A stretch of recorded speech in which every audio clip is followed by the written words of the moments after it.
6 दिन से इस ज्ञान गंगा में गोते लगा रहे हैं, इस ज्ञान गंगा का आनंद ले रहे हैं। मैंने पहले भी बताया, ये ज्ञान गंगा, ये श्रीमद् भागवत सप्ताह ज्ञान यज्ञ, ये यज्ञ है। और इस यज्ञ में हमें आहुति दे रहे हैं, यहां बैठ कर के हम इस यज्ञ में आहुति दे रहे हैं, और ये आहुति सीधे परमात्मा के पास में पहुंचती है। ये ज्ञान गंगा हमारे पापों को नष्ट करती हुई आज आपके इस शास्त्री नगर में बह रही है। मैंने पहले भी बताया कि यह कोई पुस्तक नहीं है, कोई किताब नहीं है, कोई ग्रंथ नहीं है, ये पंचम वेद है। और इसको साक्षात भगवान की मूर्ति, तेनेयम वांगमयी मूर्ति प्रत्यक्षा वर्तते हरि, भगवान का साक्षात स्वरूप है।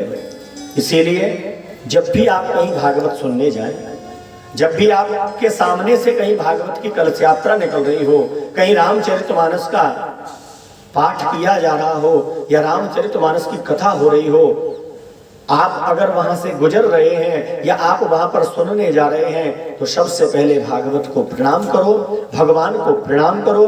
प्रणाम करने के बाद आप वहां पर विराजमान हो।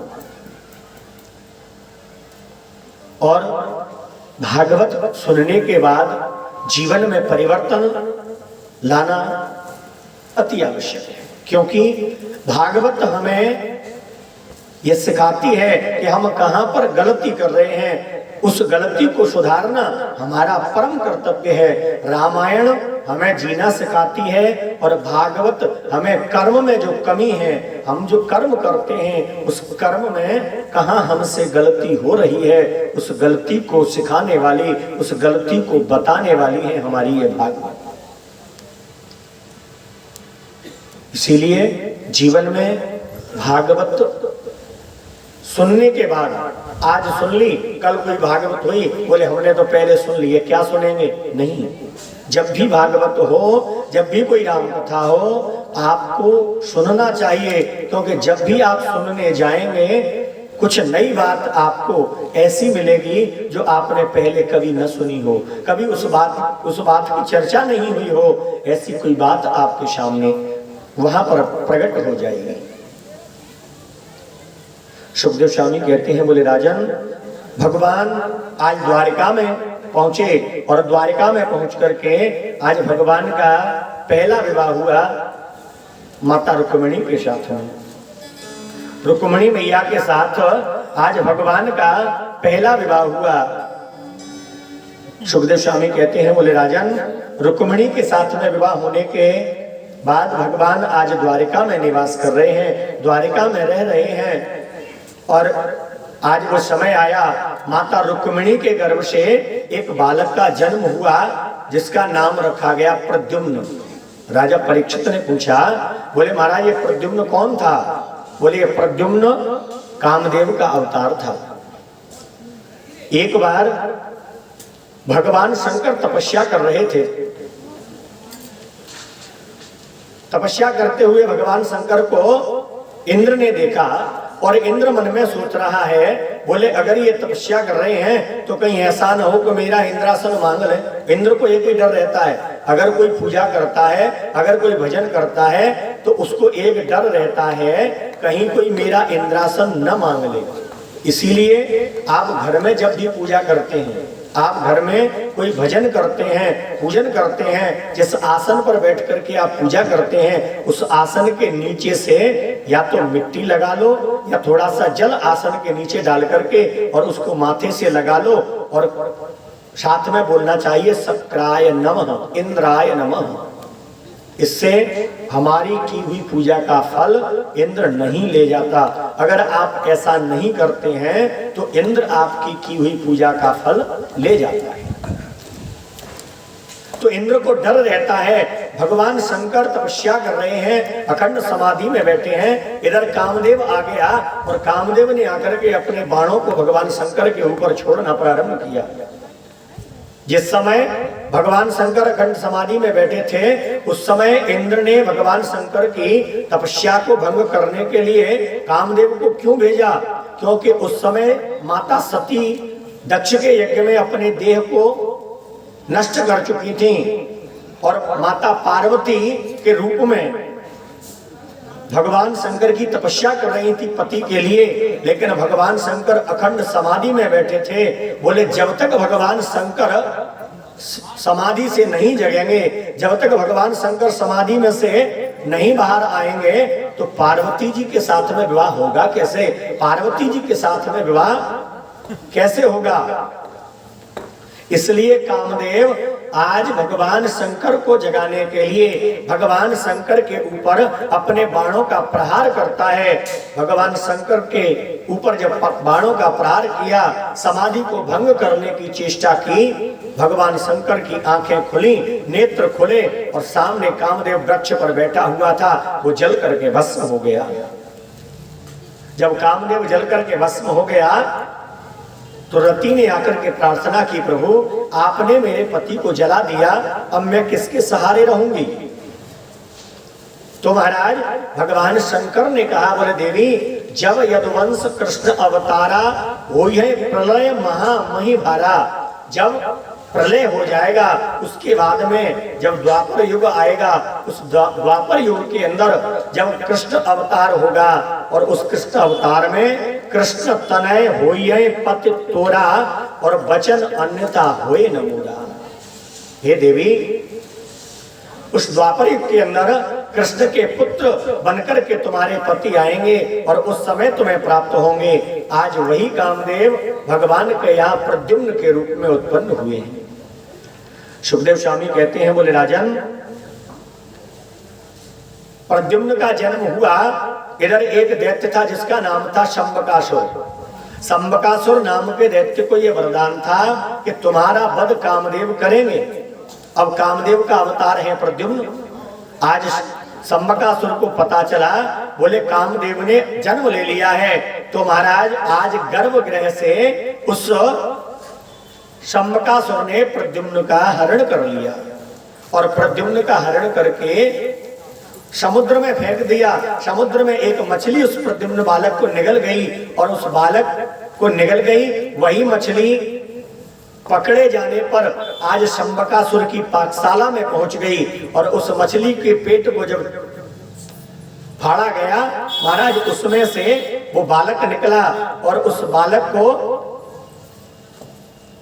योग माया ने ले लिया। जो वहां पर भोजन का कार्य करती थी उन्होंने ले लिया और उन्होंने उसका पालन किया। वह योग माया कौन थी? वही रति थी। उस रति ने अपने पति को रसायन विद्या के द्वारा बड़ा कर दिया और प्रद्युम्न ने शंबकासुर का उद्धार किया और लौट करके द्वारिका में आए। राजा परीक्षित ने प्रश्न कर दिया, बोले महाराज सत्राजिता किम करोद ब्रह्मन् कृष्णस्य किल विषम श्यमन्तकः कुतस्तस्य कस्मादत्ताशुता हरे। महाराज मैंने सुना है कि भगवान को एक बार कलंक लग गया था। भगवान को कलंक क्यों लगा? प्रभु आप हमें बताने की कृपा करें। सुखदेव स्वामी कहते हैं, बोले राजन आसीत सत्राजितः सूर्यो भक्तस्य परम सखा। सत्राजित द्वारिका में ही निवास करने वाला एक द्वारिका का वासी था। भगवान के राज्य में रहने वाला एक निवासी था और भगवान सूर्य का बहुत बड़ा भक्त था। भगवान सूर्य की तपस्या करता। एक दिन भगवान सूर्य प्रकट हो गए और प्रकट होकर के उन्होंने एक मणि दी और सत्राजित को दे दे। बोले सत्राजित ये मणि ले जाओ, इसकी पूजा करना और यह मणि रोजाना अपने भार से 8 गुना भार सोना तुम्हें प्रदान करेगी। जितना वजन उस मणि में था उससे 8 गुना वजन का सोना वो मणि रोजाना प्रदान करती। जैसे शालिग्राम भगवान में सोना होता है, शालिग्राम भगवान को हिरण्यगर्भ भी कहा गया है। हिरण्यगर्भ जिनके गर्भ में सोना है, शालिग्राम भगवान में सोना होता है अंदर। और शालिग्राम भगवान मिलते कहाँ हैं? बोले नेपाल में काठमांडू से 150 किलोमीटर आगे जंगल में जो नदी है, उस गंडकी नदी के अंदर, उस नदी में जो दामोदर कुंड है, उस दामोदर कुंड के अंदर शालिग्राम भगवान मिलते हैं।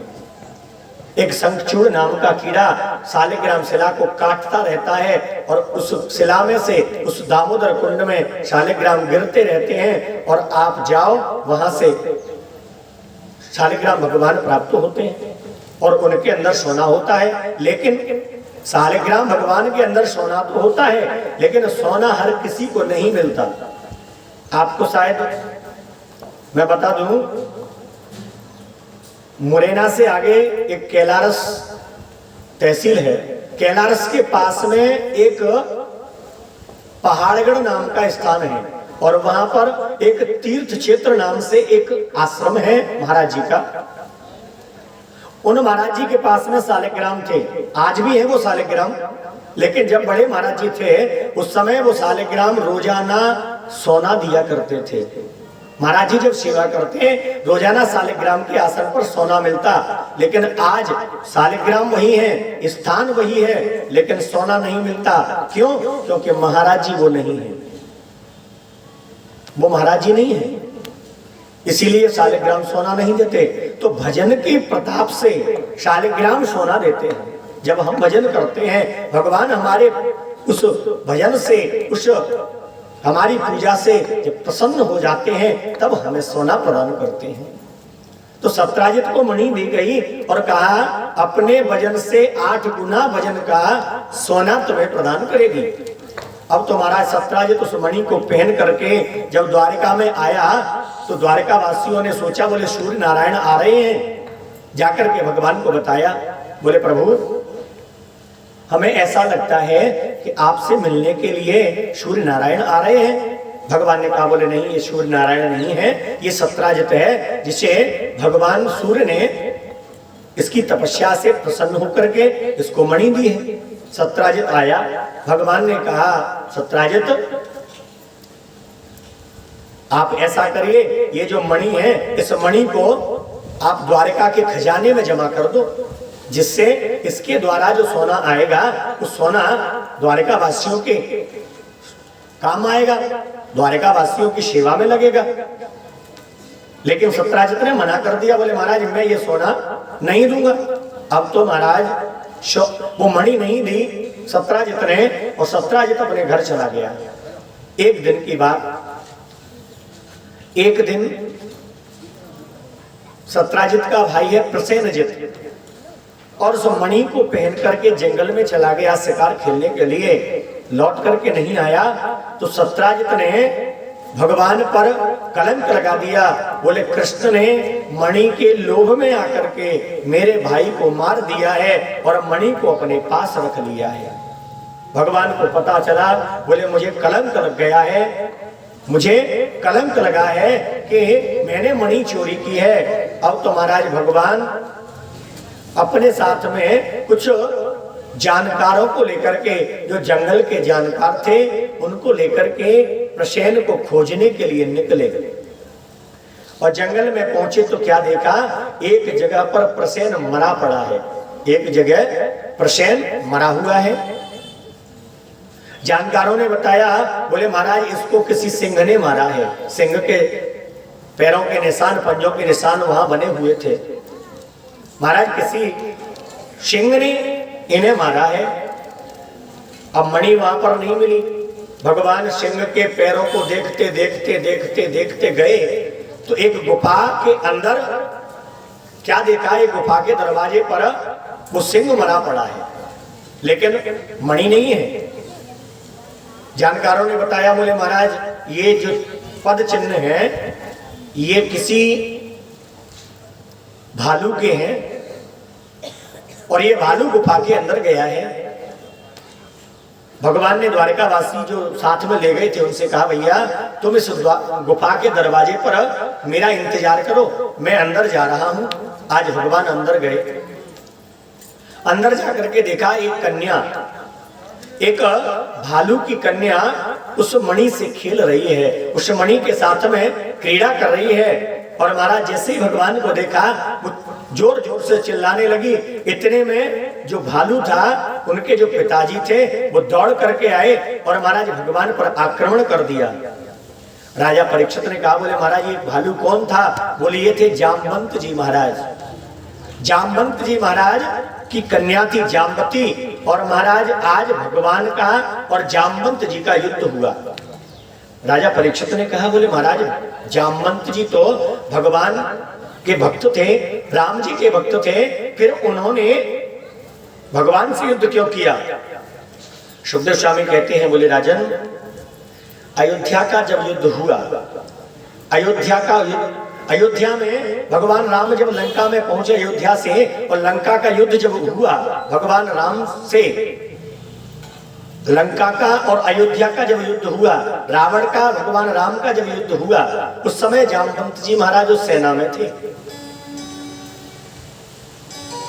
लंका का युद्ध जब पूरा हो गया, समाप्त हो गया, रावण मार दिया गया, भगवान लौट करके अयोध्या आए, तो जामवंत जी ने कहा, बोले महाराज इतना बड़ा युद्ध हुआ लंका में, लेकिन मेरे हाथों की खुजली नहीं मिट पाई, मेरे लायक कोई योद्धा लंका में नहीं था, इसीलिए प्रभु मैं ये चाहता हूं कि आपसे दो दो हाथ हो जाए। भगवान बोले, जामवंत जी इस समय तो मैं मर्यादा में हूं, इस समय मैं मर्यादा पुरुषोत्तम का रूप लेकर के आया हूं, इसीलिए मैं तुमसे युद्ध नहीं कर सकता, लेकिन जब अगले जन्म अगली बार जब मैं अवतार लेकर के आऊंगा तब मैं तुमसे युद्ध अवश्य करूंगा। आज भगवान उनकी इच्छा पूरी करने के लिए आज उस गुफा के अंदर गए और जामवंत जी महाराज से 27 दिन तक युद्ध हुआ। 27 दिन युद्ध हुआ। 27वें दिन जाकर के जब भगवान के वक्षस्थल पर लगा हुआ कवच हट गया, श्रीवत्स का चिन्ह जामवंत जी महाराज को दिखा, तब जामवंत जी महाराज भगवान के चरणों में गिर पड़े। प्रभु मैंने आपको पहचान लिया, आप तो वही मेरे मर्यादा पुरुषोत्तम श्री राम हैं, और आपने मेरे ऊपर कृपा की है, और मेरे ऊपर कृपा कर आज आप मेरी गुफा में पधारे हैं।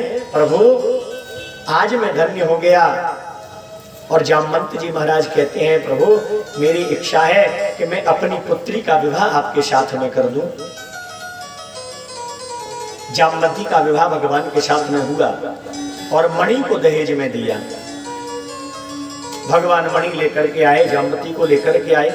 अब भालू की पुत्री कैसी होगी? भालू जैसी होगी ना। अब भगवान मन में विचार कर रहे हैं, बोले इसको सुंदर कैसे बनाया जाए, इसको सुंदर स्त्री का रूप कैसे दिया जाए।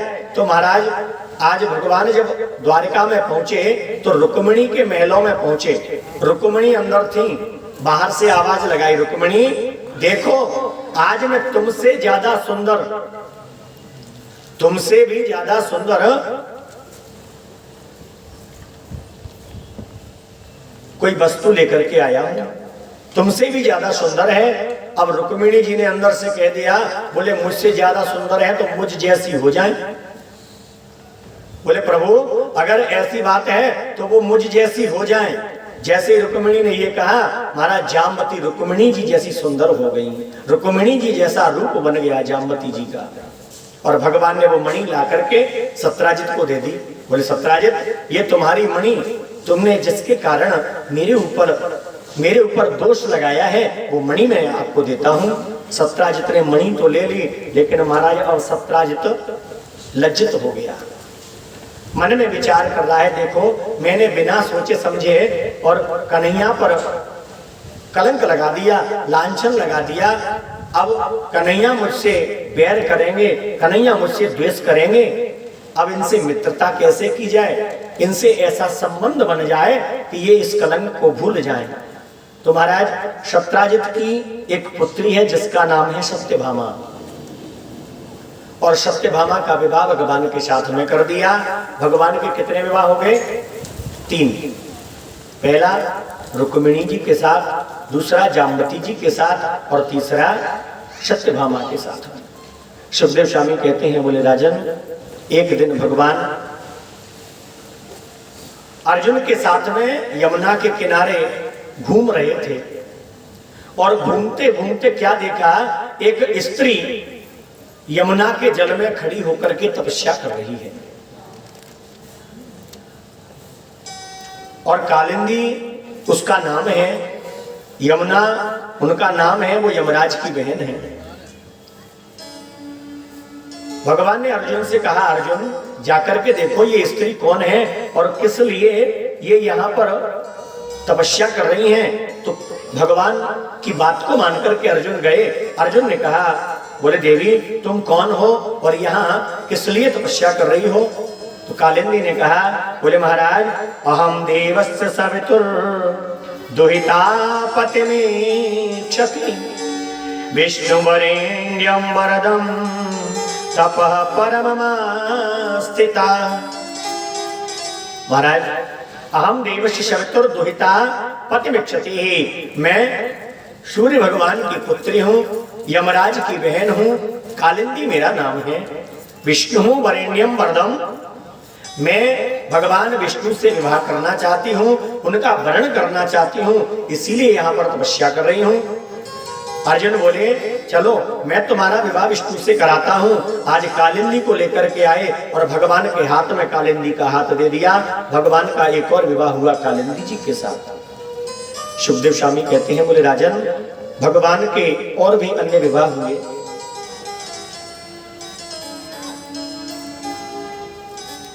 उज्जैनी के राजा थे बिंदु और अनबिंदु। इनके यहाँ पर भगवान कृष्ण की बुआ थी जिनका नाम था राजादे देवी।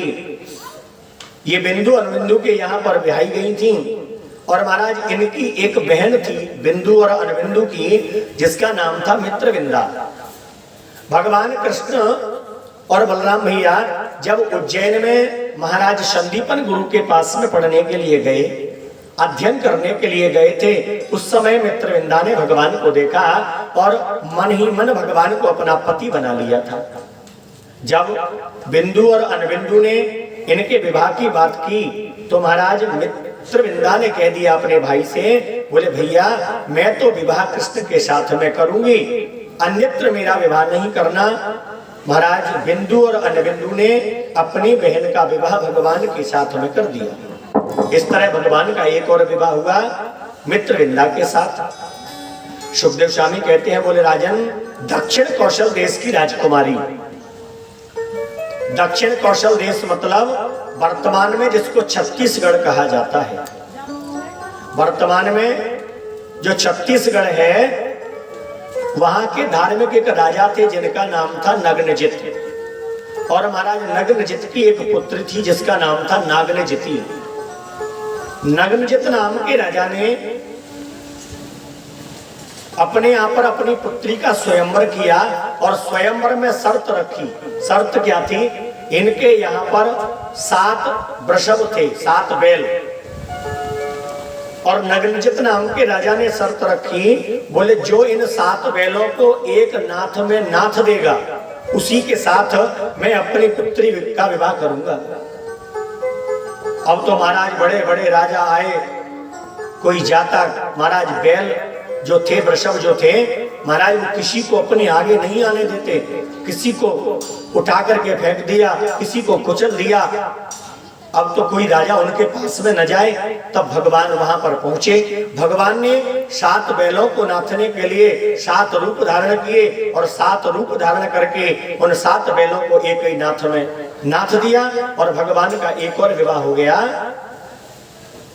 किसके साथ, नागनजिती के साथ। सुखदेव स्वामी कहते हैं, बोले राजन केकई देश के एक राजा थे जिनका नाम था धृष्टकेतु। और महाराज उनकी एक बहन थी जिसका नाम था भद्रा। और महाराज भद्रा का विवाह भी भगवान के साथ में हुआ। सुखदेव स्वामी कहते हैं, बोले राजन भद्रा जो है वो भगवान की अष्टपटरानियों में है। भद्रा का विवाह भी भगवान के साथ में हुआ। इस तरह भगवान का एक और विवाह हुआ भद्रा के साथ में। सुखदेव स्वामी कहते हैं, बोले राजन के भद्रशैल, भद्र देश के राजा हैं महाराज बृहत्सेन। और इनकी एक पुत्री है जिसका नाम है लक्ष्मणा।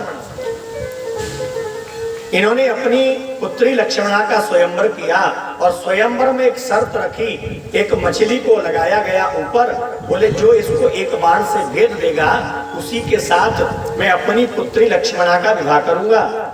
महाराज भगवान कृष्ण वहां पर पधारे और भगवान ने एक तीर से मत्स्य काट नीचे जो नर गिराएगा वो ही पुत्री लक्ष्मणा का पानी ग्रहण कर पाएगा, ये शर्त थी उन राजा की। और भगवान ने एक ही बाण से उस मछली को नीचे गिरा दिया और भगवान का एक और विवाह हुआ लक्ष्मणा के साथ में। इस तरह भगवान के सुंदर विवाह हुए। 8 पटरानियां भगवान की हुई।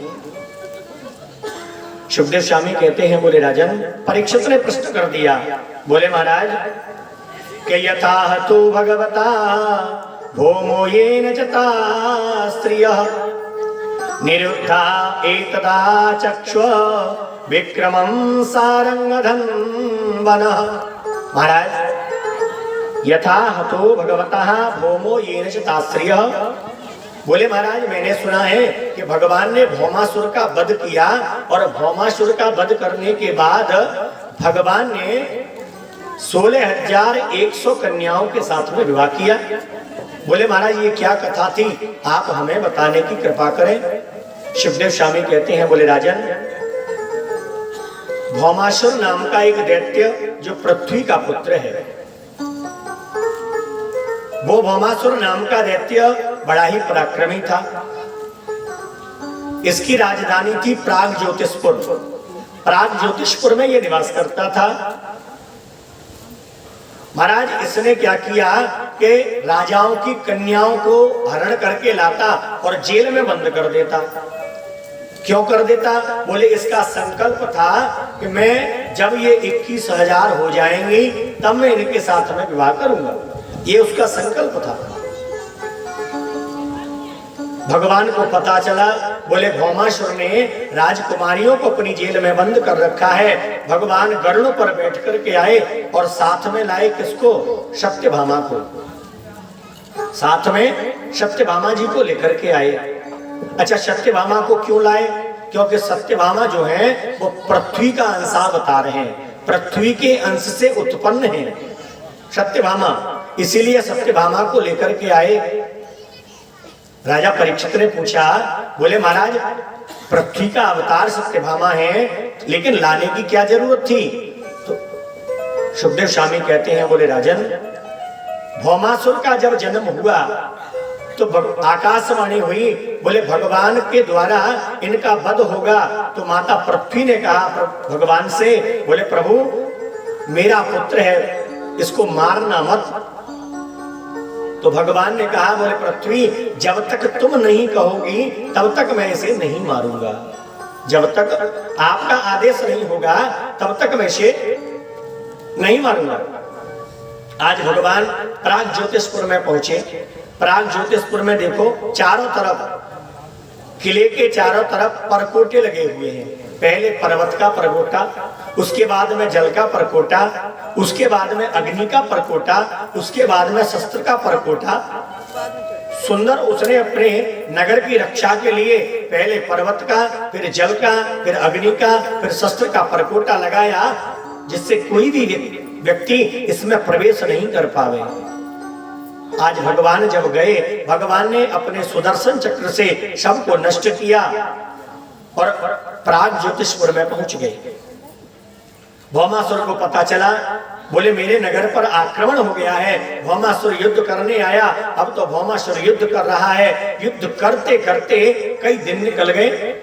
सत्यभामा ने कहा एक दिन, बोले प्रभु ये दैत्य जो है ये कई दिनों से तुमसे युद्ध कर रहा है, लेकिन आप इसे मारते क्यों नहीं हैं?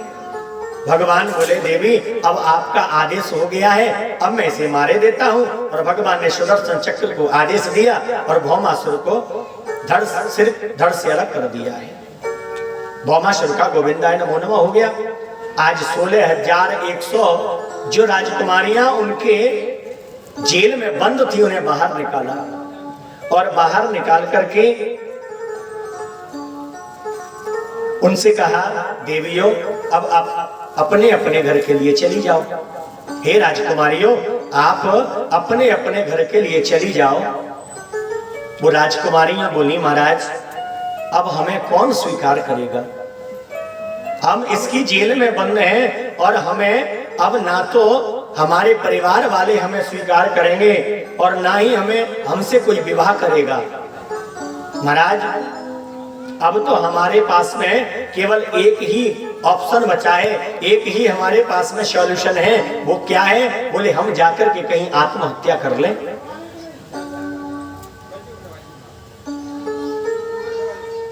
प्रभु अब हमारे पास में कोई दूसरा मार्ग नहीं है, एक ही मार्ग बचा है। भगवान बोले नहीं, मरने की जरूरत क्यों है? अरे आप जाओ, अब कहीं जाकर के निवास करो और अपने जीवन को यापन करो। राजकुमारियां बोली, महाराज हम अगर नहीं मरेंगी तो हमें ये संसार वाले ये जीने नहीं देंगे। क्यों? हम इसकी जेल में रही हैं और अगर हम अब कहीं जीवित रहेंगी तो संसार वाले हमें जीवित नहीं रहने देंगे। इसीलिए हमारे पास में एक ही मार्ग है, मर जाना।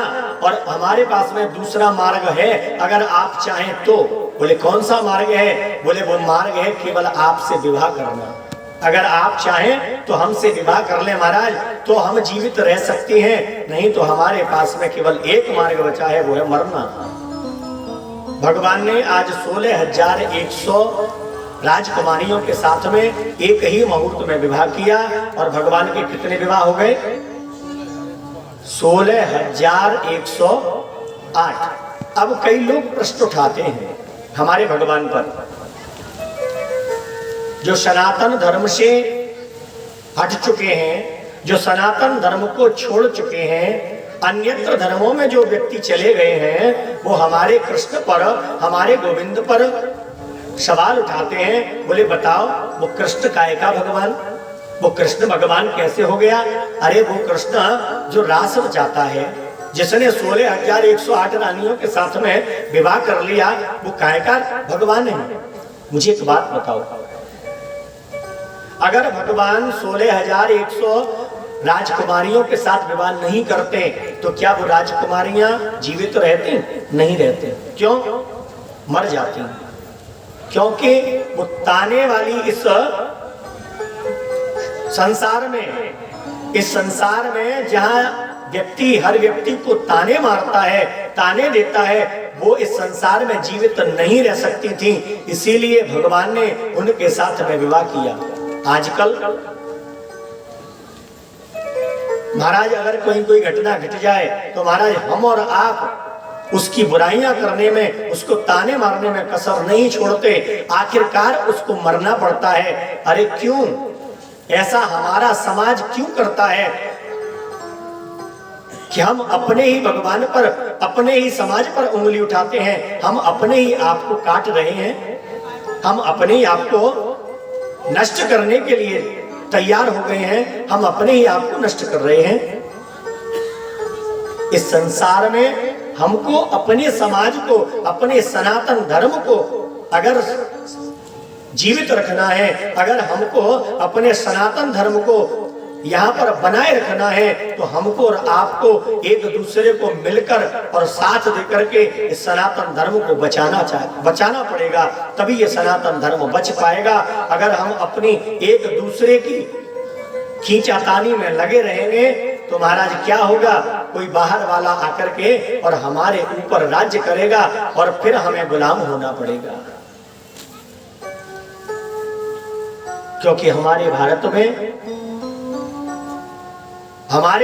के ऊपर कई देशों की निगाह है, तो बोले भारत पर आक्रमण कर दो, आपस में फूट डालो और राज्य करो। ये हमारे भारत में हम और आप जो है ना, आपस में लड़ करके मर रहे हैं, आपस में लड़ करके आप बट रहे हैं और दूसरा आकर के हमारे ऊपर राज्य करता है। अगर हमें अपने सनातन धर्म को बचाना है तो हमें एक दूसरे की बुराई करना, एक दूसरे के ऊपर कटाक्ष करना छोड़ना पड़ेगा। उसी डर के कारण भगवान ने विवाह किया। बोले अगर मैंने इनको छोड़ दिया तो ये मर जाएंगी।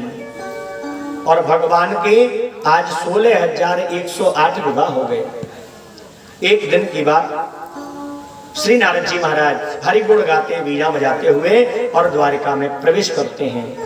श्रीमन नारायण नारायण नारायण, श्रीमन नारायण नारायण नारायण, श्रीमन नारायण नारायण नारायण, श्रीमन नारायण नारायण नारायण, भजमन नारायण नारायण नारायण, नारायण नारायण नारायण, भजमन नारायण नारायण नारायण, भजमन नारायण नारायण नारायण, श्रीमन नारायण नारायण नारायण, श्रीमन नारायण नारायण नारायण, श्रीमन नारायण नारायण नारायण, श्रीमन नारायण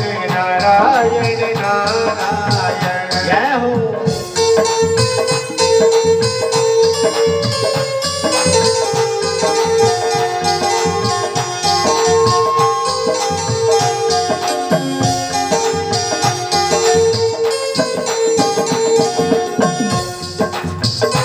श्रीमन नारायण नारायण नारायण, श्रीमन नारायण नारायण नारायण, लक्ष्मी नारायण नारायण नारायण, लक्ष्मी नारायण नारायण नारायण, लक्ष्मी नारायण नारायण नारायण, लक्ष्मी नारायण नारायण नारायण, श्रीमन नारायण नारायण नारायण, श्रीमन नारायण नारायण नारायण, श्रीमन नारायण नारायण नारायण, श्रीमन नारायण नारायण नारायण, भजमन नारायण नारायण नारायण, भजमन नारायण नारायण नारायण। आज भगवान द्वारिका में निवास कर रहे हैं और नारद जी महाराज द्वारिका में देखने के लिए आए। क्या देखना है? बोले मैं देखूं तो सही जाकर के कि नारद जी सोच रहे हैं, बोले मैं द्वारिका में जाकर के तो देखूं कि भगवान 16,108 रानियों के साथ में कैसे निवास करते हैं, कैसे रहते हैं। बोले ये भी तो मैं देखूं जाकर के।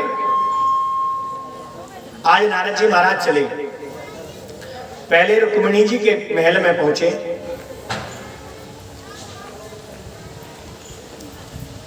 आपकी कथा पूरी हो जाए तो फिर मुझे बता देना, तो फिर मैं कथा कर लूंगा। भाई कथा तो एक ही व्यक्ति कर सकता है, या तो आप कर लो या फिर मैं कर लो, हैं? कारण आप भी ये सोचते होंगे, बोले पंडित जी हमें बार बार टोक देते हैं। कारण ये है कि मेरी निगाह आपके ऊपर रहती है और जब आप बातें करते हैं तो मेरा ध्यान बट जाता है। जब ध्यान बट जाता है तो फिर मुझे स्वयं को आनंद नहीं आता कथा करने में, और जब मुझे आनंद नहीं आ रहा है तो फिर आपको भी नहीं आएगा, और आपको नहीं आएगा तो कल आप क्या कहेंगे? अरे बोले पंडित जी तो हाँ ठीक है, कहेंगे ना। इसलिए बात समझ में जब आएगी जब सुनोगे। हम अगर अपने घर में अपने माता पिता की बात ना सुने तो क्या समझ में आएगी? नहीं आएगी। फिर कहेंगे बोले माता पिता ने समझाया नहीं। अरे समझा तो रहे थे लेकिन हम समझे तब। तो इसीलिए समझो, आपने जो समय यहाँ के लिए निकाला है उसे यहीं पर उपयोग करो। सांसारिक जो बातें हैं वो तो कल से करनी, कल से फिर यही तो करना है। फिर कभी ठाकुर जी समय लाएगा तब फिर कथा सुनिए। इसीलिए प्रेम से कथा सुने, वार्तालाप तो फिर हम कल से क्या करेंगे, कल हम भी खाली और आप भी खाली, फिर बैठ के बातें करेंगे। प्रेम से बोलो राधे राधे। नारद जी महाराज चले, रुक्मिणी जी के महल में देखा भगवान बैठे हुए हैं, बातें कर रहे हैं। आगे गए, सत्यभामा के महल में देखा भगवान शयन कर रहे हैं। कालिंदी के महल में देखा भगवान बच्चों को खिला रहे हैं। कहीं देखा भगवान स्नान कर रहे हैं, कहीं देखा भगवान भोजन कर रहे हैं, कहीं देखा भगवान कहीं जाने के लिए तैयार हो रहे हैं। 16,108 महलों को देखते देखते नारद जी ने क्या देखा? एक 16,109वां महल देखा। उस 9वें महल में जब नारद जी गए तो क्या देखा? एक स्त्री बैठी है, अकेली है, भगवान नहीं है उसके पास। 16,108 महलों में भगवान कहीं न सबके यहाँ मिले, लेकिन उस 109 वाले महल में भगवान नहीं मिले। नारद जी ने कहा, बोले इस महल में भगवान क्यों नहीं है? अंदर गए, अंदर जाकर के देखा एक स्त्री बैठी हुई है और घूंघट लगाए हुए हैं।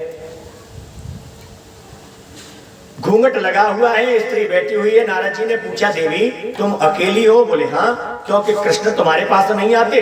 बोले नहीं आते। बोले क्यों? तुमसे प्रेम नहीं करते? बोले नहीं करते। तो नारद जी बोले, फिर तुम द्वारिका में क्यों रह रही हो? अब देखो भगवान की माया। नारद जी बोले, तो फिर तुम द्वारिका में क्यों रह रही हो? वो देवी बोली, तो महाराज मैं कहां जाऊं? मेरे लिए और कोई ठिकाना भी तो नहीं है जो मैं जा सकूं। अब नारद जी को भगवान की माया लग गई। नारद जी बोले, देवी नहीं हो तो मुझसे विवाह कर लो।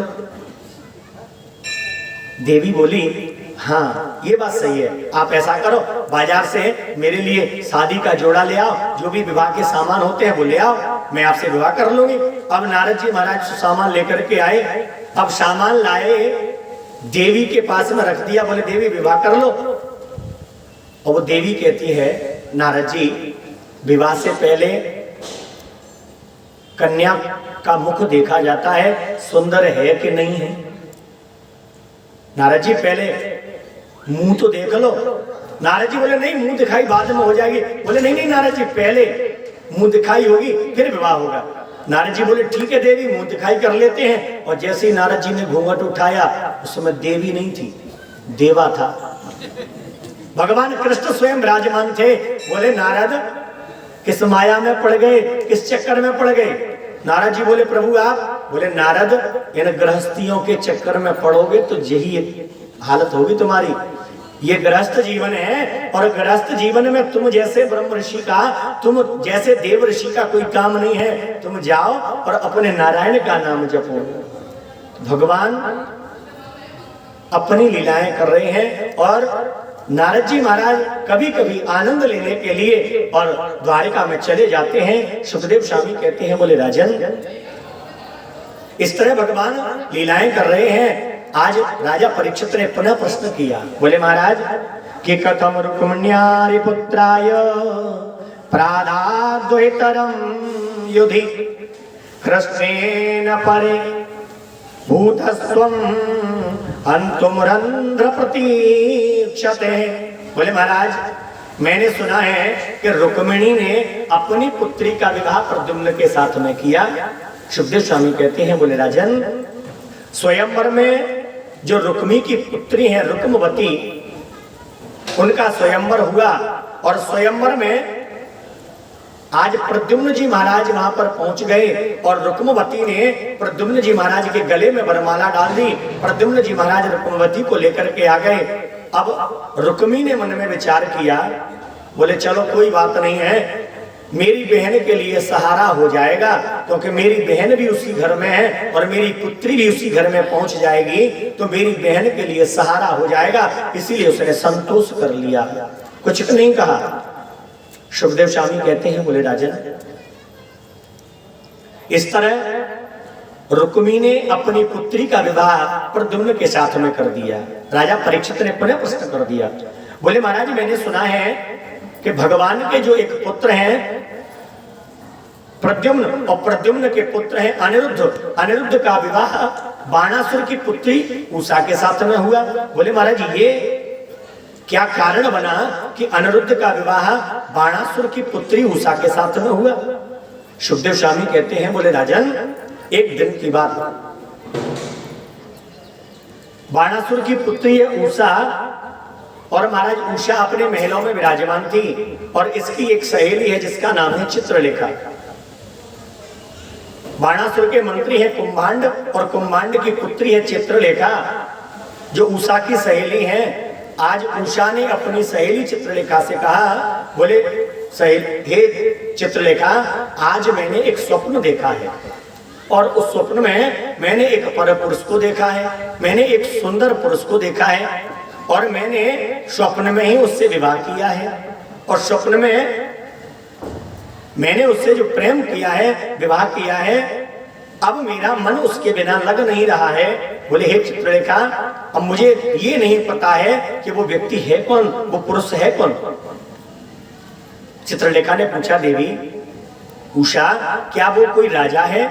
बोले हाँ, कोई राजकुमार है। आज चित्रलेखा जो है चित्र बनाना जानती है। उसने सबसे पहले अयोध्या सूर्यवंश के चित्र बनाए, सूर्यवंश के राजाओं के चित्र बनाए। चित्रलेखा ने जब चित्र बनाए, उषा ने कहा, बोले इनमें से कोई नहीं है, इनमें से कोई नहीं है। अब चित्रलेखा ने यदुवंश के चित्रों को बनाया, यदु महाराज का चित्र बनाया, उसके बाद में वसुदेव जी का चित्र बनाया, आज कृष्ण भगवान का चित्र बनाया और प्रद्युम्न का भी चित्र बनाया। प्रद्युम्न के चित्र को देख करके उषा ने घूंघट कर लिया। बोले ऐसा ही है, पर ये नहीं है। भगवान कृष्ण, अनिरुद्ध और प्रद्युम्न ये तीनों एक जैसे दिखते थे। भगवान कृष्ण, उनके पुत्र प्रद्युम्न, उनके पुत्र अनिरुद्ध, इनकी जो शक्ल थी एक जैसी थी। आज प्रद्युम्न को देख करके घूंघट कर लिया। बोले ये ऐसा ही है, पर ये नहीं है।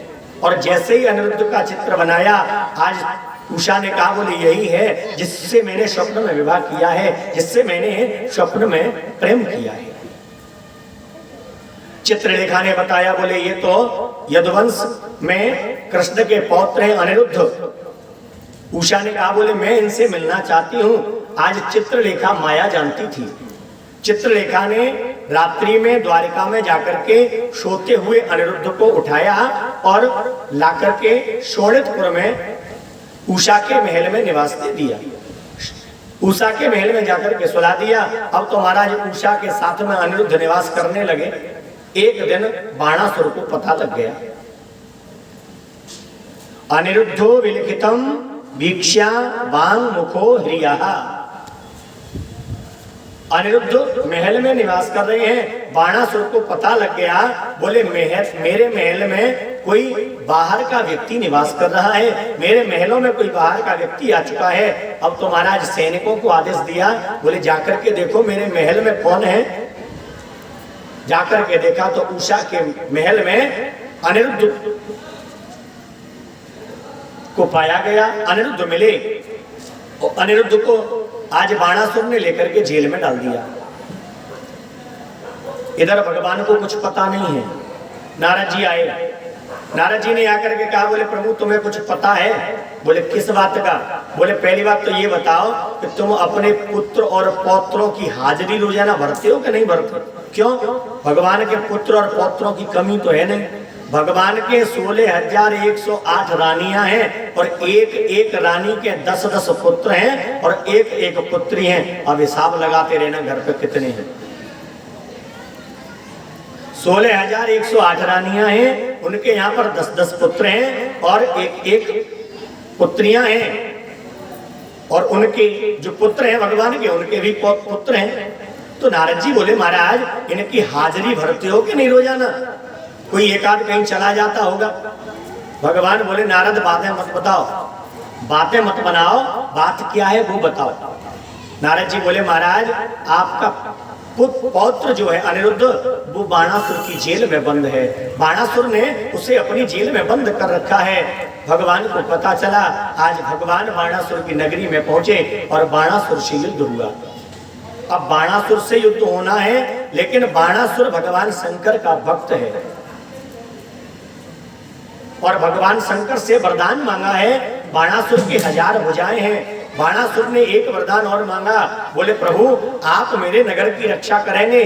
भगवान शंकर आज नगर की रक्षा कर रहे हैं। और भगवान ने जब आक्रमण किया, आज भगवान शंकर में और भगवान कृष्ण में युद्ध हुआ।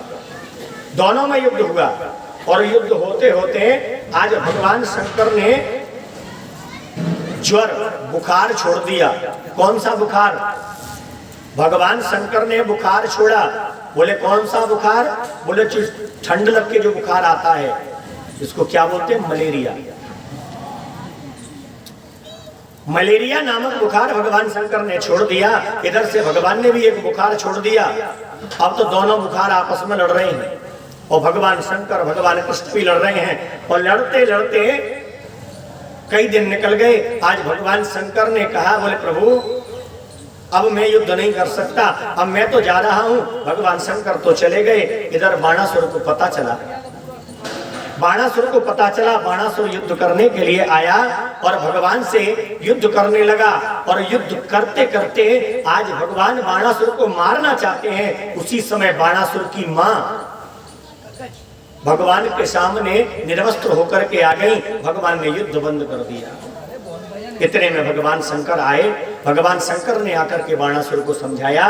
बोले बाणासुर, ये साक्षात नारायण है, ये साक्षात ईश्वर है, इनसे अगर तुम युद्ध करोगे तो जीत नहीं पाओगे।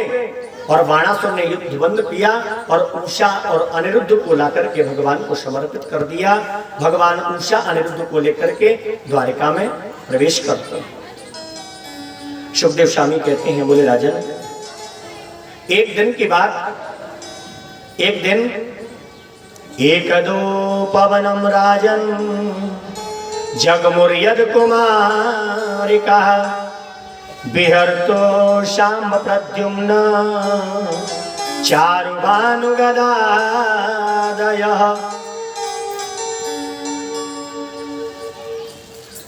राजन, एक दिन यदुवंश के राजकुमार प्रद्युम्न, शाम्ब, बिहर्तु, चारुभानु गदा आदि जो राजकुमार हैं एक बगीचे में घूम रहे थे। और घूमते हुए उस बगीचे में उनको प्यास लगी। और महाराज प्यास लगने के कारण आज राजकुमार एक कुएं में जल पीने के लिए गए। और महाराज उस कूप के अंदर, उस कुएं के अंदर क्या देखा? एक बहुत बड़ा गिरगिट, एक बहुत बड़ा गिरगिट करकेटा उस कुएं के अंदर पड़ा हुआ है। राजकुमार बेचारे डर गए। और महाराज राजकुमार डर के कारण लौट करके आए। भगवान कृष्ण से आकर के कहा, बोले प्रभु हमारा जो बगीचा है उस बगीचे के अंदर एक बहुत बड़ा गिरगिट पड़ा हुआ है। भगवान आए, भगवान ने आकर के देखा बहुत बड़ा गिरगिट। आज भगवान ने अपना हाथ बढ़ाया उस कुएं के अंदर, उस गिरगिट को बाहर निकाला। भगवान का हाथ लगते ही वो गिरगिट एक चतुर्भुज रूप धारण करके प्रकट हो गया। भगवान ने पूछा, कौन हो और किस कारण से तुम गिरगिट बने हो? उसने कहा, बोले महाराज मैं नृग नाम का राजा हूं, मैं नृग नाम का राजा हूं। और महाराज मैं अपने राज्य में रोजाना गाय दान किया करता था। रोजाना मैं 100 गायों का दान करता। महाराज मैं अब नृग राजा को अभिमान था। क्या कह रहा है भगवान से? बोले प्रभु मैंने इतना गायों का दान किया है कि मैंने इतने गौ दान किए हैं कि कोई व्यक्ति हमारे सिर के बालों को गिन सकता है, धूल के कणों को गिन सकता है, आकाश मंडल के तारों को गिन सकता है, लेकिन मेरे द्वारा दिया हुआ गौदान उसकी गिनती नहीं हो सकती। यह अभिमान था नृग राजा को। बोले महाराज मैंने गौदान बहुत किया। भगवान बोले राजन तुमने गौदान किया, फिर तुम गिरगिट कैसे बन गए? कहता है प्रभु मैंने एक दिन एक गाय का दान किया और वो गाय जिस ब्राह्मण को दी उस ब्राह्मण के यहाँ से वो छूट करके और मेरे खिरक में आकर के मिल गई। जहां पर मेरी गाय रहती हैं उस खिरक में आकर के वो गाय मिल गई। और दूसरे दिन मैंने उस गाय का दान दूसरे ब्राह्मण के लिए कर दिया। मैंने ध्यान नहीं दिया। मैं रोजाना गायों का दान करता था तो मैं ध्यान नहीं देता था कितनी कौन सी गाय का दान आज किया है, कौन सी गाय का दान कल करना है। तो महाराज मैंने दूसरे दिन उसी गाय का दान दूसरे ब्राह्मण के लिए कर दिया। अब वो ब्राह्मण गाय लेकर के जा रहा था और एक दिन पहले जिस ब्राह्मण के लिए मैंने दान किया था वो ब्राह्मण अपनी गाय को खोजता खोजता आ रहा था। रास्ते में दोनों मिल गए और दोनों आपस में लड़ रहे हैं, ये मेरी गाय है, ये मेरी गाय है। अब तो महाराज मेरी गाय है, ये मेरी गाय है। इस प्रकार जब दोनों लड़ने लगे और लड़ते लड़ते मेरे यहाँ पर आ गए। और मेरे यहाँ पर आकर के दोनों ब्राह्मण जब लड़ रहे थे तो मैंने कहा, हे ब्राह्मण देवताओं, आप लड़ो मत, आप दोनों आपस में समझौता कर लो। एक गाय के बदले मैं आपको 10 गाय दे दूंगा, लेकिन इस लड़ाई को बंद कर दो। शुभदेव स्वामी कहते हैं, बोले राजन, दोनों ही ब्राह्मण कहते हैं, बोले हम तो इसी गाय को लेंगे, कोई दूसरी गाय लेने के लिए तैयार नहीं था। एक के बदले मैं 10 गाय देना चाहता था, लेकिन वो भी लेने के लिए तैयार नहीं था। महाराज ब्राह्मणों ने क्रोध में आकर के और मुझे श्राप दे दिया। बोले राजन, तुमने एक वस्तु का दान 2 बार किया है, इसीलिए तुमने गिरगिट जैसा काम किया है, जाओ गिरगिट हो जाओ। इसीलिए महाराज मैं गिरगिट बन गया। और आज महाराज आपके स्पर्श से, आपके हाथों के स्पर्श से आज मेरा उद्धार हो गया है और मैं कृतार्थ हो गया। नृग नाम के राजा स्तुति करके चले गए। भगवान अपने पुत्रों को समझाते हैं, बेटा कभी किसी ब्राह्मण का अपराध मत करना, कभी किसी ब्राह्मण को सताना नहीं, कभी किसी ब्राह्मण को अपशब्द मत बोलना, क्योंकि हर वस्तु का मोचन हो सकता है, हर अपराध का मोचन हो सकता है, लेकिन ब्राह्मण का अपराध अगर कोई कर दे तो उसका कोई मोचन नहीं है। और भगवान कृष्ण कहते हैं, बोले बेटाओ कि नाहं हलाहलं मन्ये विषम्यस्य प्रतिक्रिया ब्रह्मस्व हि विषं प्रोक्तं नास्य प्रतिविधिर्भुवि। बेटाओ, नाम हला हलम मन्ये विषम यस्य प्रतिक्रिया। अगर कोई व्यक्ति हलाहल जहर पी ले तो वो बच सकता है, उसका मोचन हो सकता है, उसको उसकी दवाई मिल सकती है। लेकिन अगर ब्राह्मण का अपराध कर दिया, ब्राह्मण ने अगर कहीं श्राप दे दिया तो उसका कोई मोचन नहीं है, उसका कोई सॉल्यूशन नहीं है, उसका कोई मार्ग नहीं है निकलने का। इसीलिए हे बेटा, कभी किसी ब्राह्मण का अपराध मत करना। स्वदत्तम परदत्तम वा ब्रह्मवृत्ति हरे चयः 60 वर्ष सहस्त्राणि विष्टायाम जायते क्रमी। अपने द्वारा दिया हुआ धन, स्वदत्तम परदत्तम वा दूसरे के द्वारा दिया हुआ धन, और ब्राह्मण की वृत्ति, ब्राह्मण के धन को जो व्यक्ति हरण करता है, अपने द्वारा दिया हुआ दान जो व्यक्ति द्वारा छीन लेता है, 60 वर्ष सहस्त्राणि 60,000 वर्षों तक वो मल का कीड़ा बनता है। मल का कीड़ा बन करके और उसको 60,000 वर्ष व्यतीत करने पड़ते हैं। इसीलिए बेटा, कभी किसी ब्राह्मण का अपराध मत करना, कभी किसी ब्राह्मण का अपमान मत करना। भगवान अपने पुत्रों को समझा रहे हैं, सभी ब्राह्मणों को 3 बार प्रणाम करें। अगर कोई ब्राह्मण मिल जाए उसको प्रणाम करिए। एक संत ने हमसे कहा था, जब हम वृंदावन में निवास करते थे, एक दिन हम परिक्रमा लगा रहे थे वृंदावन की, एक संत मिल गए। संत ने कहा, बोले बेटा गायत्री जप करते हो? हमने कहा, बोले हाँ महाराज जी करते हैं। कितना करते हो? बोले 1 माला। बोले बेटा 1 माला से क्या होगा? 1 माला गायत्री मंत्र से तुम्हें क्या मिलेगा? क्यों? बोले आप किसी के यहाँ भोजन करते हो, आप जिसके यहाँ निवास करते हो, जिसके यहाँ अनुष्ठान करते हो, आप रास्ते में चलते हो, जीवत्या होती है, आप कभी किसी से कोई अपशब्द बोल देते हो या कोई और कारण होता है, तो आपकी 1 माला से आपको कोई फल नहीं मिलेगा। बेटा कम से कम 11 माला किया करो। हमने कहा, बोले महाराज जी 11 माला का समय अगर नहीं मिले तो? 11 माला करने का समय अगर हमको प्राप्त नहीं हो तो हम क्या करें? तो महाराज जी ने बताया, बोले बेटा 1 दिन में 11 ब्राह्मणों के चरण स्पर्श करने से आपको 11 मालाओं का फल प्राप्त होगा। 1 दिन में कम से कम 11 ब्राह्मणों के चरणों का स्पर्श करिए। चरणों का स्पर्श करना है, घुटनों का नहीं करना है। आजकल घुटनों का करते ना, और कई लोग तो घुटनों का भी नहीं करते, ऐसे हाथ किया, ऐसे कर लिया, हो गया प्रणाम। कोई आया, ऐसे हाथ किया, ऐसे किया, हो गया प्रणाम। वैसे आजकल ये सिस्टम बंद हो गया है, क्योंकि आजकल हम अपने पुत्रों को ये सिखाते ही नहीं हैं, अपने परिवार में ये सब सिखाना बंद कर दिया है। अब तो हम क्या सिखाते हैं, बोले बेटा देखो अंकल जी आए हैं, हाय बोलो, बाय बाय बोलो, ये सिखाते हैं हम। हमारे संस्कार जो है वो बदल गए हैं, हम अपने पुत्रों को यही तो सिखाते हैं। कोई आया, बोले बेटा मौसी जी आई हैं, हाय बोलो, बाय बाय बोलो, लेकिन ये नहीं कहते बोले चरण छुओ, बोले बेटा प्रणाम करो, बोले राधे राधे बोलो, नमस्कार बोलो, ये सब कुछ बंद कर दिया है। अब तो हाय और बाय, आए तो हाय, जा रहे हैं तो बाय। लेकिन भगवान कहते हैं, बोले बेटाओ दिन में आपको एक दिन में जितने भी ब्राह्मण मिले कम से कम 3 बार उनको प्रणाम करो, 3 बार उनके चरणों का स्पर्श करो, तुम्हारा कल्याण हो जाएगा। भगवान अपने पुत्रों को ये सिखा रहे हैं। सुखदेव स्वामी कहते हैं, बोले राजन भगवान ब्राह्मणों की पूजा करते हैं, भगवान भक्तों की पूजा करते हैं, भगवान संतों की पूजा करते हैं। ब्राह्मण का मतलब ये नहीं है, आप आजकल क्या है, आजकल तो ब्राह्मणों से नफरत करते हैं लोग, कई जगह।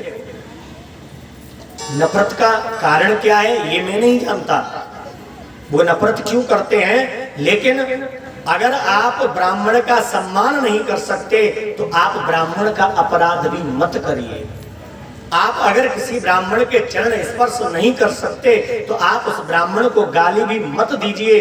पता नहीं वो ब्राह्मण, पता नहीं वो संत, पता नहीं वो भक्त उस समय किस अवस्था में है, किसका चिंतन कर रहा है। कहीं ऐसा न हो उस समय वो भगवान का चिंतन कर रहा हो और हमने उसका अपराध कर दिया और वो हमको श्राप दे दे। ये नियम ब्राह्मणों को छोड़ करके अन्य समाजों के लिए नहीं है, ब्राह्मणों के लिए भी है। ब्राह्मण भी ब्राह्मण का अपमान न करे, ब्राह्मण भी किसी भी ब्राह्मण का अपमान न करे। अगर वो करता है तो उसको भी दंड मिलेगा, उसको भी उस अपराध का दंड अवश्य मिलेगा। भगवान यही सिखा रहे हैं अपने पुत्रों को, बेटा कभी किसी ब्राह्मण का, कभी किसी संत का, कभी किसी भक्त का अपराध मत करना, क्योंकि भगवान अपने भक्त की रक्षा के लिए स्वयं लक्ष्मी जी को भी श्राप दे देते हैं। आपने कथा सुनी हो, भागवत के अंदर आता है कि जब एक बार सभी ऋषि मुनि इकट्ठे हुए, मन में विचार किया, बोले ये परीक्षा ली जाए कौन सा देवता बड़ा है। तो परीक्षा लेगा कौन, तो भृगु मुनि बोले मैं लूंगा परीक्षा, मैं लूंगा परीक्षा। अब तो महाराज भृगु मुनि गए पहले ब्रह्मा जी के पास, ब्रह्मा जी महाराज को प्रणाम नहीं किया, जाकर के बैठ गए। ब्रह्मा जी बोले बेटा तेरे संस्कार कहाँ चले गए, तूने सम्मान करना बंद कर दिया, क्रोध में आ गए। भृगु मुनि बोले ये ठीक नहीं है। शंकर जी के पास में गए और शंकर जी के पास में जाकर के बराबर बैठ गए।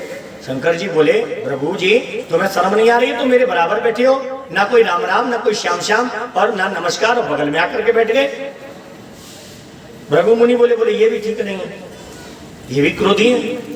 आज वैकुंठ में पहुंचे, भगवान शयन कर रहे थे, भृगु मुनि ने कुछ नहीं देखा, जाकर के लात दी भगवान की छाती पर। भगवान बैठे हो गए, चरण पकड़ लिए, प्रभु कहीं आपके पैरों में लग तो नहीं गई, कहीं आपके चरणों में लग तो नहीं गई। इतने लक्ष्मी जी बैठी थी वहीं पर, लक्ष्मी जी ने देखा ओहो, जब मैं चरण दबाती हूँ थोड़ा सा ज्यादा जब दब जाता है तो कहते हैं, बोले लक्ष्मी जी धीरे धीरे दबाओ, मेरे पैरों में लगती है, और जब मैं ऊपर हवा में ऐसे चरण दबाती हूँ तो कहते हैं बोले ऐसे ही दबाओ, हाथ स्पर्श मत करो, आपके हाथों से लगती है। और इस ब्राह्मण ने लात मारी है तो कहते हैं बोले महाराज कहीं आपके पैरों में तो नहीं लग गई। तो लक्ष्मी जी ने श्राप दे दिया, बोले मैं जाओ ब्राह्मणों को श्राप देती हूँ, ब्राह्मणों तुम्हारे पास मैं नहीं रहूंगी, तुम्हारे पास में मैं नहीं रहूंगी। भगवान ने देखा ओहो लक्ष्मी तूने मेरे ब्राह्मणों को, मेरे संतों को, मेरे भक्तों को श्राप दिया है, जा मैं तुझे श्राप देता हूं, तू इनके चरणों में पड़ी रहेगी। तो भगवान भक्तों की रक्षा के लिए, भक्तों के अपराध पर, संतों के अपराध पर, ब्राह्मण के अपराध पर तो लक्ष्मी को भी श्राप दे देते हैं। भगवान अपने पुत्रों को समझा रहे हैं। सुखदेव स्वामी कहते हैं, बोले राजन, एक दिन बलराम भैया ने मन में विचार किया, बोले चलो बहुत दिन हो गए हैं, हम ब्रजमंडल में नहीं गए हैं, चलो ब्रजमंडल घूम आते हैं। बलराम भैया आज ब्रजमंडल घूमने के लिए गए हैं। बलभद्र कुरुश्रेष्ठ भगवान रथमास्थित।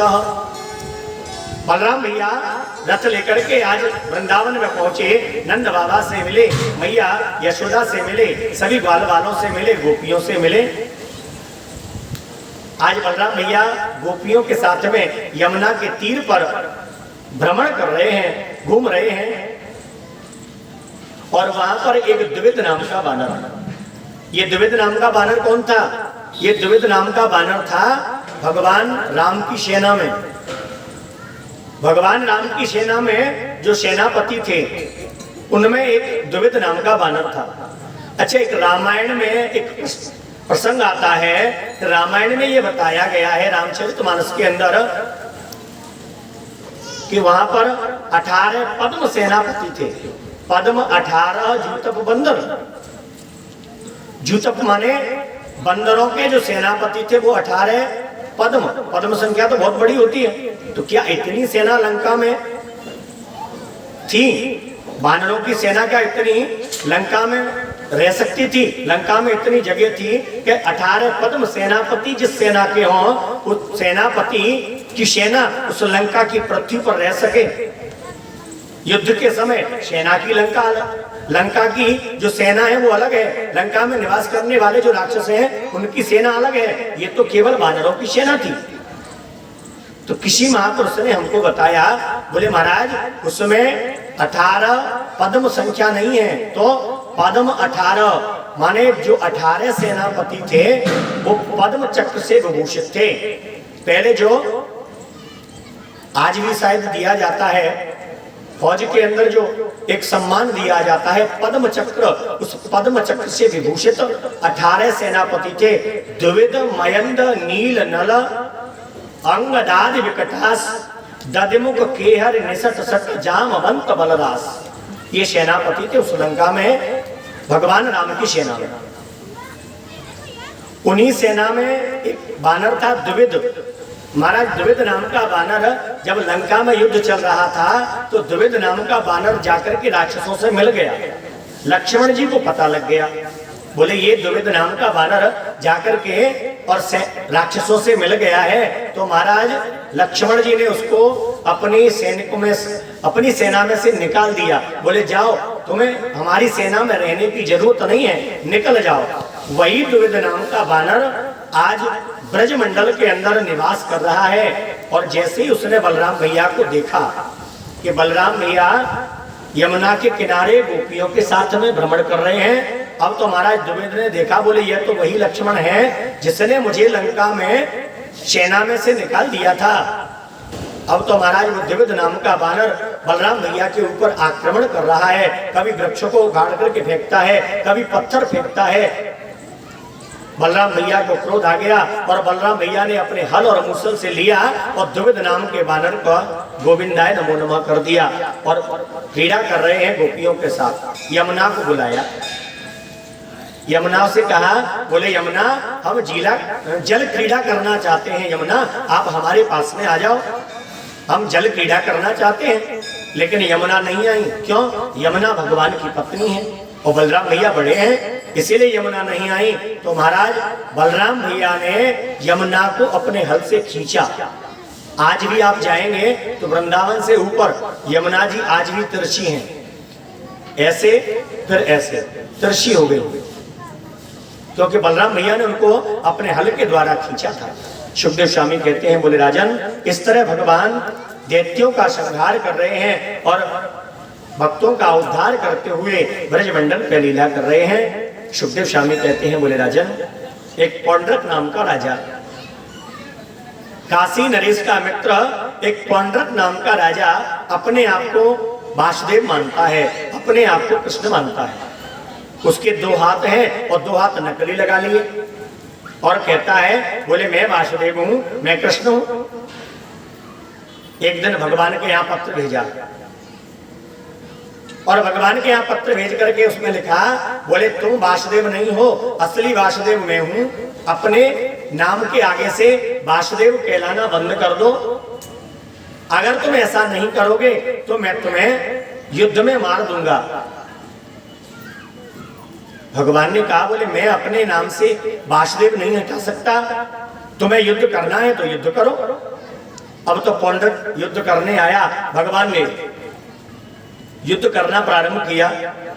युद्ध करते करते आज भगवान ने कहा पौंड्रक अगर तू वास्तविकता में वासुदेव है, वास्तविकता में अगर तू कृष्ण है तो ऐसा कर अपने चक्र से मेरे को मार डाल, अपना चक्र चला दे, मैं मर जाऊंगा। अब चक्र असली हो तो चले, चक्र तो नकली है। जो हाथ लगा है वो नकली है, उसमें जो चक्र लगा है वो भी नकली है।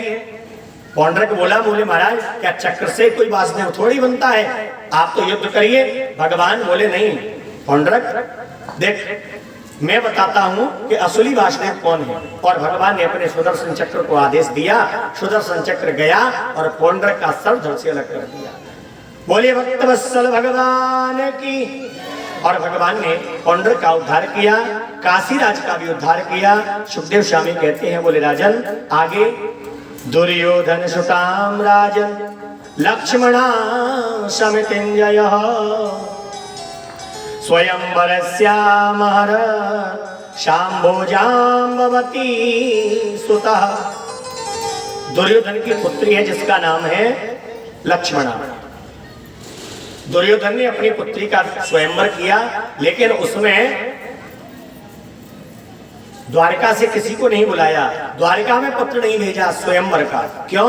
क्योंकि दुर्योधन भी भगवान को राजा नहीं मानता है, दुर्योधन भी भगवान को ग्वाला मानता है। इसीलिए आज द्वारका में पत्र नहीं भेजा गया। और जो लक्ष्मणा है वो सांब से प्रेम करती हैं। दुर्योधन ने जब अपनी पुत्री लक्ष्मणा का स्वयंवर किया तो सांब की एक मूर्ति बनाई, एक मूर्ति बना करके और वहां पर स्थापित की जहां पर राजाओं के जूते चप्पल रखे थे। जहां राजाओं ने जूते चप्पल अपने उतार करके रखे थे वहां पर सांब की मूर्ति को रखा गया। आज लक्ष्मणा अपने हाथ में वरमाला लेकर के जब चली, इधर सांब उस मूर्ति के पीछे आकर के छुप गए और लक्ष्मणा ने जाकर के वो माला उस मूर्ति के गले में डाल दी। और सांब जो जाम्बती के पुत्र हैं आज लक्ष्मणा को लेकर के जाने लगे। दुर्योधन ने उनको पकड़ लिया और जेल में डाल दिया। बलराम भैया को पता लगा, बोले बताओ मेरा शिष्य है दुर्योधन, मैंने उसको गदा युद्ध सिखाया है, मैंने उसको गदा सिखाई है और आज उसने मेरे ही पौत्र को, मेरे ही भाई के पुत्र को जेल में डाल दिया है। बलराम भैया आए और बलराम भैया ने आकर के अपने हल के द्वारा आज हस्तिनापुर को खींचना प्रारंभ किया है। एक कोने से हस्तिनापुर को खींचना प्रारंभ किया। बोले आज मैं इसको गंगा में डुबो दूंगा, आज हस्तिनापुर मुझ पे से बचेगा नहीं। अब तो महाराज हस्तिनापुर में चारों तरफ हाहाकार मच गया। बोले आज हस्तिनापुर डूब जाएगा, कोई इसमें बचेगा नहीं। पितामह भीष्म ने दुर्योधन से कहा दुर्योधन अगर तू अपने हस्तिनापुर को बचाना चाहता है तो जाकर के अपने गुरुदेव बलराम के चरणों में गिर और अकेला मत जाना, शाम और लक्ष्मणा को भी साथ में ले जाना। आज शाम और लक्ष्मणा को लेकर के गया और दुर्योधन बलराम भैया के चरणों में गिर पड़ा।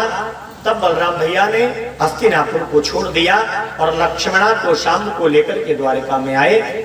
सुखदेव स्वामी कहते हैं बोले राजन इस तरह भगवान के पुत्रों के विवाह हुए। एक दिन भगवान अपनी राज्यसभा में बैठे हुए और राज्यसभा में बैठे भगवान आज भगवान के पास में 2 दूत आए। एक दूत आया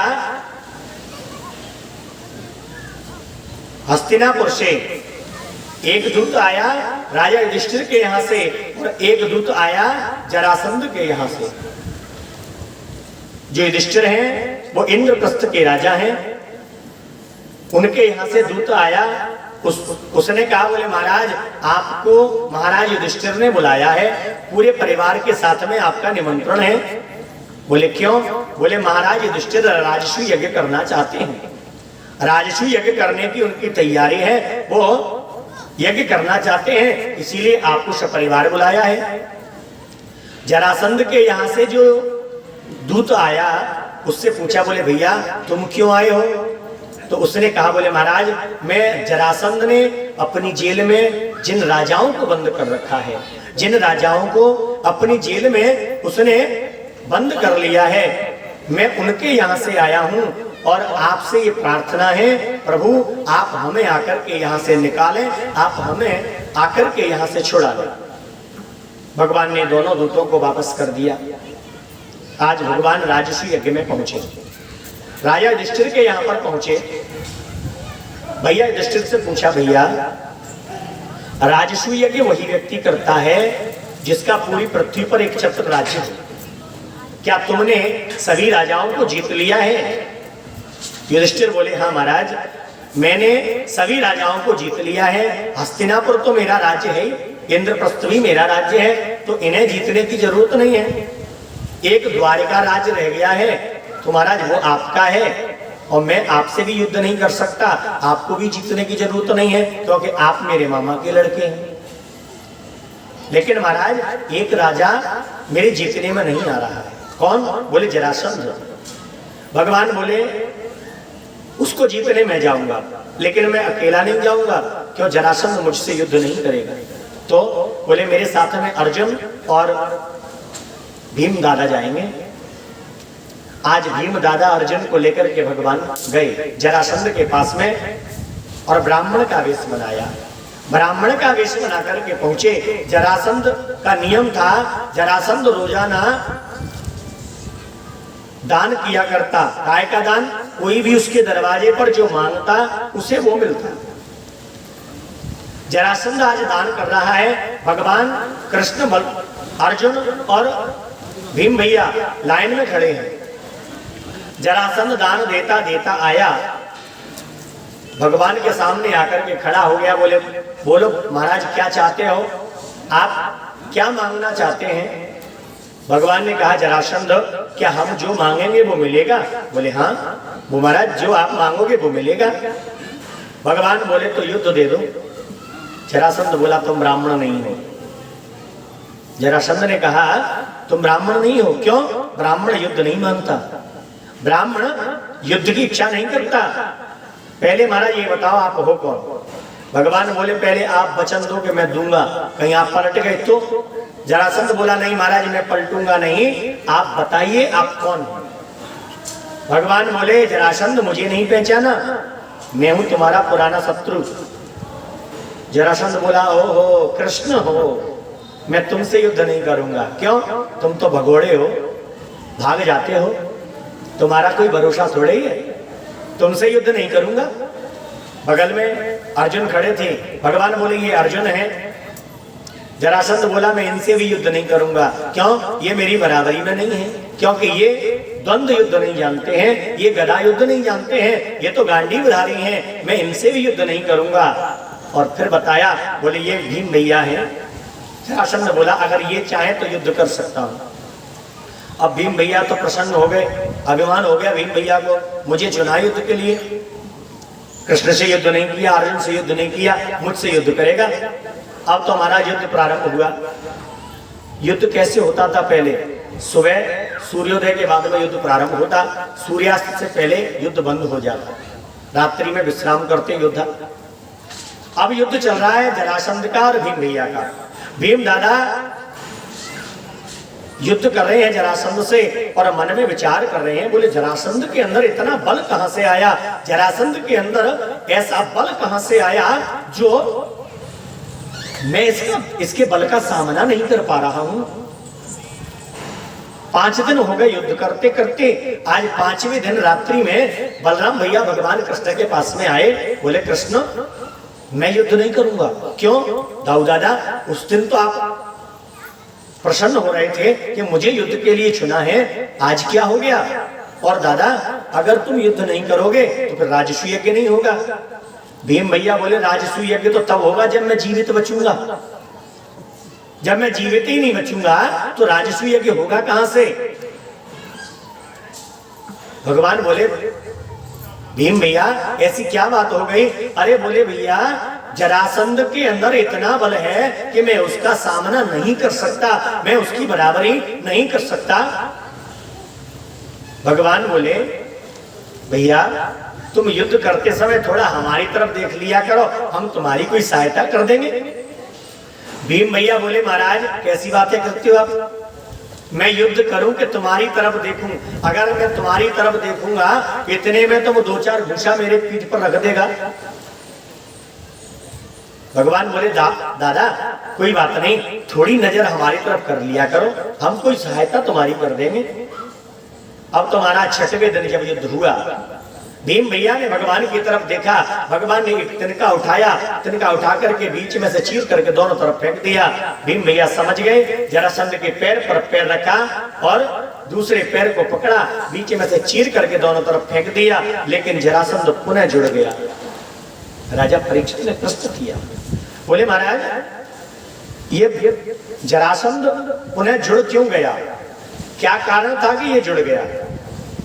सुखदेव स्वामी कहते हैं, बोले राजन जरासंध को ऐसा वरदान था, जरासंध एक ऐसी शक्ति के द्वारा बना हुआ था। बोले महाराज ये कौन था, किसका पुत्र था, तो बताया बोले मगध नरेश महाराज बृहद्रथ थे, इनके यहां पर 2 रानियां थी, लेकिन दोनों रानियों के यहां कोई संतान नहीं थी। इन बृहद्रथ नाम के राजा के महल के पीछे एक राक्षसी रहती थी जिसका नाम था जरा। एक दिन एक ऋषि उस बृहद्रथ नाम के राजा के यहाँ पर पधारे, उनसे विनय याचना की और उन्होंने एक फल दिया। बोले राजन ये फल ले जाकर के आप अपनी रानी को खिला देना, पुत्र हो जाएगा। अब महाराज बृहद्रथ नाम के राजा ने मन में विचार किया, बोले अगर एक रानी को खिलाऊंगा तो दूसरी नाराज हो जाएगी। और महाराज राजा ने क्या किया, उस फल को आधा आधा करके दोनों रानियों को खिला दिया। और महाराज जब समय आया 9 महीने बाद दोनों रानियों के गर्भ से आधा आधा पुत्र पैदा हुआ। फल के प्रभाव से एक भाग एक रानी के गर्भ से, दूसरा भाग दूसरी रानी के गर्भ से। राजा ने मन में विचार किया, बोले ऐसे बालक का हम क्या करेंगे, तो मरा हुआ है। और महाराज उन्होंने उस बालक के दोनों खंडों को अपने महल के पीछे फेंकवा दिया। जो जरा नाम की राक्षसी थी वो महाराज बृहद्रथ के महल के पीछे रहती थी, जो भी सामग्री फेंकी जाती उसको खाकर के अपना पेट भरती। आज 2 बालकों के खंड देखे, प्रसन्न हो गई, बोले आज अच्छा भोजन मिला है। ले गई और ले जाकर के उसने पहले उस बालक को अपनी मंत्र शक्ति के द्वारा, अपनी माया के द्वारा उसको जोड़ा और जोड़ करके जीवित किया। अब वो बालक रोने लगा। जरा नाम की राक्षसी के द्वारा संधि करने पर वो बालक जुड़ गया और जुड़ करके जीवित हो गया। उस जरा नाम की राक्षसी के मन में भाव आया कि देखो मैं इन राजा के महल के पीछे रहती हूँ, राजा के यहाँ जो भोजन मिलता है मैं उसी से अपना पेट भरती हूँ, हो न हो